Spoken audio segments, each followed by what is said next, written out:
Hi hello నమస్తే welcome to NSN speed news. Telangana CM Revanth Reddy రేపు ఢిల్లీ వెళ్లనున్నట్టు సమాచారం. కాంగ్రెస్ అగ్రనేతలు సోనియా గాంధీ, మల్లికార్జున ఖర్గే, రాహుల్ గాంధీతో ఆయన భేటీ కానున్నారు. గత ఏడాది వరంగల్లో రైతు డిక్లరేషన్ సభలో ఇచ్చిన హామీ మేరకు రుణమాఫీ పథకం అమలు చేసిన విషయాన్ని వారికి తెలియజేస్తారని తెలుస్తోంది. దీనిపై వరంగల్లో నిర్వహించనున్న కృతజ్ఞతా సభకు రాహుల్ గాంధీని ఆహ్వానించినట్లు సమాచారం. పుదుచ్చేరిలో సుందర్ రాజన్ అనే సామాజికవేత్త విద్యుత్ ఛార్జీల భారంపై వినూత్న నిరసన తెలిపారు. గోచి నామాలతో విద్యుత్ శాఖ కార్యాలయానికి వెళ్లి బిల్లు చెల్లించారు. బిల్లులతో ప్రజల గోచిని కూడా అధికారులు దోచేసేలా ఉన్నారని చెప్పేందుకు నిరసన తెలిపారని ఆయన పేర్కొన్నారు. పలు రాష్ట్రాల్లో రాయితీలు లభిస్తున్నా తమ వద్ద మాత్రం దారుణంగా వసూలు చేస్తున్నారని రాజన్ వాపోయారు. వాయువ్య బంగాళాఖాతంలో ఏర్పడిన అల్పపీడనం 2 రోజుల్లో మరింత బలపడి ఒడిశా తీరం వైపు కదిలే అవకాశం ఉందని వాతావరణ శాఖ వెల్లడించింది. దీంతో ప్రభావంతో ఇవాళ ఏపీలోని ప్రకాశం, నంద్యాల, శ్రీకాకుళం, మన్యం, అల్లూరి, కాకినాడ, కోనసీమ, ఏలూరు, కృష్ణా, ఎన్టీఆర్, గుంటూరు, నెల్లూరు, తిరుపతి, విజయనగరం, గోదావరి జిల్లాల్లో భారీ వర్షాలు కురుస్తాయని తెలిపింది. మిగతా జిల్లాల్లో తేలికపాటి నుంచి మోస్తారు వర్షాలు కురుస్తాయని వాతావరణ శాఖ అంచనా వేసింది. పూరి రత్నభాండాగారంలో రహస్యగది నుంచి సొరంగ మార్గం ఉందా లేదా అనేది ఏఎస్ఐ లేజర్ స్కానింగ్తో తెలిసే ఛాన్స్ ఉందని అధికారులు అంటున్నారు. అయితే దీనికి ప్రభుత్వం అనుమతి ఇవ్వాల్సి ఉందని తెలిపారు. మరోవైపు భాండాగారం నుంచి పురాతన రాజప్రసాదం వరకు సొరంగ మార్గం ఉందని, ఆ మార్గంలో ఉన్న 5 రహస్య గదుల్లో స్వామివారి సంపద ఉన్నట్లు ఆలయ అర్చకుల్లో ఒకరైన స్వయన్ మహాపాత్ర చెబుతున్నారు. తెలంగాణలో ఇవాళ ములుగు, కొత్తగూడెం, ఖమ్మం, మహబూబాబాద్ జిల్లాలో అత్యంత భారీ వర్షాలు కురుస్తాయని ఐఎండీ రెడ్ అలర్ట్ జారీ చేసింది. ఆసిఫాబాద్, మంచిర్యాల, కరీంనగర్, పెద్దపల్లి, భూపాలపల్లి, వరంగల్, హనుమకొండ జిల్లాలో అతి భారీ వర్షాలు కురుస్తాయంది. రేపు ఆదిలాబాద్, ఆసిఫాబాద్, మంచిర్యాల, నిర్మల్, కరీంనగర్, పెద్దపల్లి జిల్లాల్లో అత్యంత భారీ వానలు పడతాయని ఐఎండీ పేర్కొంది. ఈ నెల 23 నుంచి తెలంగాణ అసెంబ్లీ సమావేశాలు ప్రారంభం కానున్న నేపథ్యంలో బీఆర్ఎస్ అధినేత కేసీఆర్ సభకు హాజరవుతారా లేదా అన్నది చర్చనీయాంశంగా మారింది. బీఆర్ఎస్ ఓటమి తర్వాత ఎమ్మెల్యేగా ప్రమాణ స్వీకారానికి మాత్రమే ఆయన సభలో అడుగుపెట్టారు. ఆ తర్వాత 2 సార్లు సభ జరిగినా గులాబీ దళపతి జాడలేదు. ఇప్పుడు తమ నేతలు వరుసగా చేజారిపోతున్న నేపథ్యంలో పార్టీని కాపాడుకునేందుకైనా సభలో అడుగు పెడతారా లేదా అనేది ఆసక్తికరంగా మారింది. హైదరాబాద్లో 200 ఎకరాల విస్తీర్ణంలో కృత్రిమ మేధ సిటీని ఏర్పాటు చేయనున్నట్లు ఐటీ పరిశ్రమల శాఖ మంత్రి శ్రీధర్బాబు తెలిపారు. వచ్చే 20 ఏళ్లలో ప్రభుత్వ పాలన, పారిశ్రామిక రంగంలో ఏఐను వినియోగించే దిశగా ప్రణాళికను రూపొందించినట్లు వెల్లడించారు. బ్రిటిష్ హైకమిషన్ ఇన్&వై ప్రతినిధులతో సమావేశంలో ఈ అంశంపై ఆయన చర్చించారు. ఏఐ సిటీలోని కీలకంగా వ్యవహరించాలని ఈ సందర్భంగా మంత్రి వారిని కోరారు. తెలంగాణ అసెంబ్లీ సమావేశాలు ఈ నెల 23న, శాసన మండలి సమావేశాలు ఈ నెల 24న ప్రారంభం కానున్నాయి. ఈ మేరకు గవర్నర్ రాధాకృష్ణన్ నోటిఫికేషన్ జారీ చేశారు. ఈ నెల 23న కేంద్రం పార్లమెంట్లో పూర్తిస్థాయి బడ్జెట్ ప్రవేశపెట్టిన నేపథ్యంలో దానికి తగ్గట్టుగా ఈ నెల 25న రాష్ట్ర ప్రభుత్వం పూర్తిస్థాయి బడ్జెట్ను ప్రవేశపెట్టనుంది. 6 గ్యారంటీల అమలు, జాబ్ క్యాలెండర్, రుణమాఫీ తదితర అంశాలపై ఈ సమావేశాల్లో చర్చించే అవకాశం ఉంది. AP deputy CM Pawan Kalyan Delhi పర్యటన రద్దయింది. రాష్ట్రంలో జల్ జీవన్ మిషన్ అమలుపై కేంద్ర జలశక్తి శాఖ ఆధ్వర్యంలో ఇవాళ ఢిల్లీలో జరగాల్సిన సమీక్ష సమావేశంలో ఆయన పాల్గొనాల్సి ఉంది. కానీ రివ్యూ మీటింగ్ వాయిదా పడడంతో ఆయన ఢిల్లీ పర్యటన రద్దయింది. సమావేశం మళ్లీ ఎప్పుడు నిర్వహిస్తామనేది తర్వాత వెల్లడిస్తామని రాష్ట్ర ప్రభుత్వానికి కేంద్రం సమాచారం పంపింది. ఆంధ్రప్రదేశ్లో పెదవాగు కట్ట తెగడంతో ఏలూరు జిల్లా అధికారులతో సీఎం చంద్రబాబు అర్ధరాత్రి టెలికాన్ఫరెన్స్ నిర్వహించారు. వరద పరిస్థితిని పూర్తి స్థాయిలో పర్యవేక్షించాలని ఆదేశించారు. ప్రాణ ఆస్తి నష్టం జరగకుండా చూడాలని, జిల్లా యంత్రాంగం అప్రమత్తంగా ఉండాలని సూచించారు. జిల్లాలో వరద ఉధృతికి పలు గ్రామాలు జలదిగ్బంధంలో చిక్కుకోగా రాకపోకలు నిలిచిపోయాయి. యుఎస్ అధ్యక్ష ఎన్నికల్లో జో బైడెన్ వ్యయావకాశాలు తగ్గిపోయాయని మాజీ అధ్యక్షుడు బరాక్ ఒబామా అభిప్రాయపడ్డారు. ఎన్నికల్లో పోటీపై బైడెన్ మరోసారి ఆలోచిస్తే బాగుంటుందని ఒబామా తన మిత్రులతో చెప్పినట్లు వాషింగ్టన్ పోస్టు తన కథనంలో పేర్కొంది. డెమోక్రటిక్ పార్టీ సీనియర్ నేత నాన్సీ పెలోసి కూడా బైడెన్ పోటీ చేయడంపై అసంతృప్తి వ్యక్తం చేసినట్టు సమాచారం. దీంతో బైడెన్ పోటీ నుంచి తప్పుకుంటారా అనే దానిపై ఆసక్తి నెలకొంది. జర్మనీలో దీర్ఘశ్రేణి క్షిపణుల్ని మోహరించాలని నిర్ణయించిన అమెరికాకు రష్యా తీవ్ర హెచ్చరికలు జారీ చేసింది. అగ్రరాజ్యం అలా చేస్తే తాము అన్ని క్షిపణుల్ని రంగంలోకి దించేందుకు ఏమాత్రం వెనుకాడమని తేల్చి చెప్పింది. అది కరెక్టేనని వారు భావిస్తే మేం కూడా స్పందిస్తాం. ఎటువంటి పరిమితులు లేకుండా ఆయుధాలను మోహరించి ప్రతిదాడులు చేస్తాం. మారుతున్న సవాళ్లకు అనుగుణంగా ఇది మాకు తప్పదు అని స్పష్టం చేసింది. యుఎస్ అధ్యక్ష ఎన్నికల్లో ట్రంప్ గెలిస్తే ఆయనతో కలిసి పనిచేయడం కష్టమేనని ఉక్రెయిన్ అధ్యక్షుడు జెలెన్స్కీ అన్నారు. ఇటీవల యుఎస్ ఉపాధ్యక్ష అభ్యర్థి వాన్స్ తాము గెలిస్తే ఉక్రెయిన్ యుద్ధంపై పట్టించుకోమన్నారు. దీనిపై జెలెన్స్కీ స్పందిస్తూ వారు మా గురించి పట్టించుకోకపోయినా మేము యుఎస్తో కలిసి పనిచేస్తామని చెప్పారు. మరోవైపు తాను గెలిస్తే యుద్ధానికి పరిష్కారం తీసుకొస్తానని ట్రంప్ అన్నారు. తెలంగాణలో ఆగస్టులో జరగాల్సిన గ్రూప్ 2 పరీక్షలను సెప్టెంబర్ లేదా డిసెంబర్కు వాయిదా వేయాలని ప్రభుత్వం యోచిస్తున్నట్లు సమాచారం.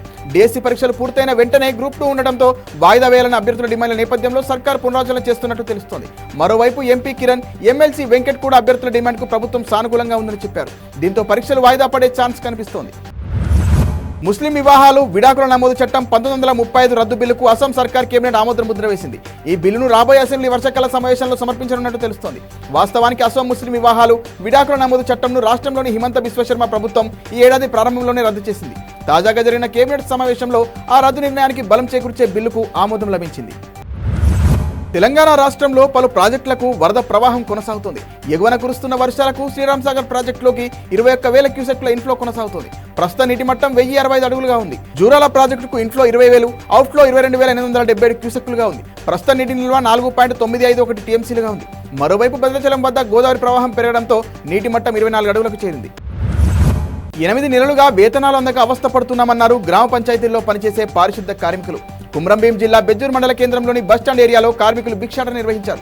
ప్రభుత్వం విడుదల చేసిన వేతనాలను తక్షణమే తమ ఖాతాలో జమ చేయాలని కోరారు. ఈ కార్యక్రమంలో మండలంలోని పారిశుద్ధ కార్మికులు, ఎంపీడబ్ల్యూ వర్కర్స్, మండల అధ్యక్షులు గోరంట్ల వసంత్, సంఘం సభ్యులు భాస్కర్, శైలేష్, సలీం తదితరులు పాల్గొన్నారు. ఎన్నికల్లో ఇచ్చిన హామీ మేరకు సీఎం రేవంత్ రెడ్డి ఆశా వర్కర్ల సమస్యలను పరిష్కరించాలని ముద్దోల్ ఎమ్మెల్యే బరార్ రామారావు పటేల్ డిమాండ్ చేశారు. లేకపోతే వారి పక్షాన పోరాటం చేస్తారని వెల్లడించారు ఎమ్మెల్యే. ఆశా వర్కర్లు సిఐటి ఆధ్వర్యంలో బైన్సాలోని ఎమ్మెల్యే ఇంటికి చేరుకుని వినతి పత్రం అందించారు. కరోనా కాలంలో ఆశా వర్కర్లు ఎంతో కష్టపడ్డారని, వారి సేవలను గుర్తించాల్సిన బాధ్యత ప్రభుత్వంపై ఉందన్నారు. వారికి కనీస వేతనం 26,000 ఇవ్వాలని డిమాండ్ చేశారు. ఈ అంశాన్ని అసెంబ్లీలో ప్రస్తావిస్తారని తెలిపారు రామారావు పటేల్. అభివృద్ధికి ఎప్పటికీ అంతం లేదని రాష్ట్రీయ స్వయం సేవక్ సంఘ్ చీఫ్ మోహన్ భగవత్ అన్నారు. జార్ఖండ్లోని గుమ్లాలో వికాస్ భారతి ఆధ్వర్యంలో నిర్వహించిన కార్యకర్తల సమావేశంలో ఆయన ప్రసంగించారు. పురోగతికి అంతం ఎప్పుడైనా ఉందా? మన లక్ష్యాన్ని చేరుకున్నప్పుడు ఇంకా ముందుకు వెళ్లాల్సి ఉందని తెలిపారు. ఒక మనిషి సూపర్ మ్యాన్ గా, ఆపై దేవుగా, ఆపై భగవాన్ గా మారాలని కోరుకుంటాడని చెప్పారు. ప్రగతి అనేది నిరంతర ప్రక్రియ అని గుర్తు చేశారు. దేశ భవిష్యత్తు గురించి ఎప్పుడూ ఆందోళన చెందలేదని తెలిపారు. దేశ అభివృద్ధి కోసమే సమిష్టిగా పనిచేస్తున్నామని, దాని ద్వారా మంచి ఫలితాలు వస్తాయని పేర్కొన్నారు. కొత్తగా 20,000 మందికి ఉద్యోగాలు ఇవ్వనున్నట్లు ఇన్ఫోసిస్ ప్రకటించింది. వరుసగా 6 త్రైమాసికాల్లో ఇన్ఫీ ఉద్యోగాల సంఖ్య తగ్గుతూ వచ్చింది. కానీ ప్రస్తుత ఆర్థిక సంవత్సరంలో మాత్రం భారీగా నియామకాలు చేపడతామని సంస్థ పేర్కొంది. తాజా పట్టభద్రుల కోసం on campus, off campus drives నిర్వహించినట్లు స్పష్టం చేసింది. ఈ ఏడాది జూన్ త్రైమాసికం చివరి నాటికి సంస్థల ఉద్యోగుల సంఖ్య 3,15,332గా ఉంది. రుణమాఫీ అయిన రైతులకు మళ్లీ లోన్లు ఇవ్వాలని డిప్యూటీ సీఎం బట్టి విక్రమార్క బ్యాంకర్లను ఆదేశించారు. ఇప్పటికే లోన్ రెన్యువల్ చేసుకున్న అన్నదాతల అకౌంట్లలో డబ్బులు జమ చేయాలని సూచించారు. అందుకు ప్రత్యేక కౌంటర్లు ఏర్పాటు చేయాలని చెప్పారు. ప్రాథమిక వ్యవసాయ పరపతి సంఘాలకు సంబంధించి డీసీసీబీలకు విడుదల చేసే మొత్తాన్ని 1-2 రోజుల్లో ఆయా రైతుల ఖాతాల్లో వేయాలన్నారు. ఆదిలాబాద్ జిల్లాలో కురుస్తున్న భారీ వర్షాలకు కడెం ప్రాజెక్టులోకి వరద ప్రవాహం కొనసాగుతుంది. ప్రాజెక్టు పూర్తిస్థాయి నీటి మట్టం 700 అడుగులు 7.603 టీఎంసీలు కాగా ప్రస్తుత నీటి మట్టం 686.675 అడుగులు 4.677 టీఎంసీ నిల్వ ఉంది. 2,646 క్యూసెక్ల వరద ప్రాజెక్టులోకి వచ్చి చేరుతోందని అధికారులు తెలిపారు. ప్రాజెక్టు వరద ప్రవాహాన్ని ఎప్పటికప్పుడు మానిటరింగ్ చేస్తున్నట్లు project assistant executive engineer Ravi Naik తెలిపారు. హతమారుస్తామని ఎస్ఎంఎస్లు, ఫోన్ కాల్స్లో బెదిరింపులు వస్తున్నాయని MIF chief MP Asaduddin Owaisi అన్నారు. ముస్లింలపై కేంద్రంలోని బీజేపీ ప్రభుత్వం దేశం పెంచుకుందని విమర్శించారు. పార్టీ కార్యాలయంలో నిర్వహించిన మీడియా సమావేశంలో ఆయన మాట్లాడారు. యూపీలో తనపై కాల్పులు జరిపిన దుండగులను ఇప్పటికీ అరెస్ట్ చేయాలని దుయ్యబట్టారు. బీజేపీ పాలిత రాష్ట్రాల్లో ముస్లింలను అణచివేసే యత్నం చేస్తున్నారన్నారు. తండ్రి కూతుళ్లపై అసభ్యకర వ్యాఖ్యలు చేసి అరెస్ట్ అయిన యూట్యూబర్ ప్రణీత్ హనుమంతు గంజాయి తీసుకున్నట్లు టెస్టుల్లో తేలింది. అతని నుంచి సేకరించిన శాంపిల్స్ లో గంజాయి సేవించిన ఆనవాళ్లు ఉన్నట్లు ఫోరెన్సిక్ నివేదిక ఇచ్చింది. ఇప్పటికే అతనిపై ఐటీ, పోక్సో యాక్ట్ తో పాటు బిఎన్ఎస్ సెక్షన్లు 79, 294 కింద కేసు నమోదు కాగా తాజాగా నార్కోటిక్స్, సైకోట్రోపిక్ సబ్స్టాన్సెస్ యాక్ట్ 1985 కింద పలు సెక్షన్లు జోడించారు. నిజామాబాద్ నగరంలోని కళాకారులు రచించి పాడిన బోనాల పండుగ సాంగ్ ను అర్బన్ ఎమ్మెల్యే ధన్పాల్ సూర్యనారాయణ ఆవిష్కరించారు. తెలంగాణ సంస్కృతిలో భాగమైన ఆషాఢ మాసంలో కుల మతాలకు అతీతంగా నిర్వహించే బోనాల విశిష్టతను చాటేలా గేయాన్ని రూపొందించిన సాయి లహరి స్టూడియో టీంను ఎమ్మెల్యే అభినందించారు. సింగర్ సాయి లవోలా, అంజలి, క్రాంతి కుమార్, కొరియోగ్రాఫర్ తోట ప్రశాంత్, కెమెరామెన్ వెంకట్ వర్మ, మ్యూజిక్ అందించిన విజయ్ ఐలేని, ఆర్ట్ డైరెక్టర్ క్రాంతి కుమార్, రాజు తదితరులున్నారు. జగిత్యాల జిల్లా కొండగట్టు అంజన్న సన్నిధిలో కోరుట్ల ఎమ్మెల్యే సంజయ్ ప్రత్యేక పూజలు నిర్వహించారు. ఈ సందర్భంగా ఆలయ అర్చకులు, అధికారులు స్వాగతం పలికి దర్శనానంతరం శాల్వాతో సత్కరించి స్వామివారి తీర్థ ప్రసాదాలు అందజేశారు.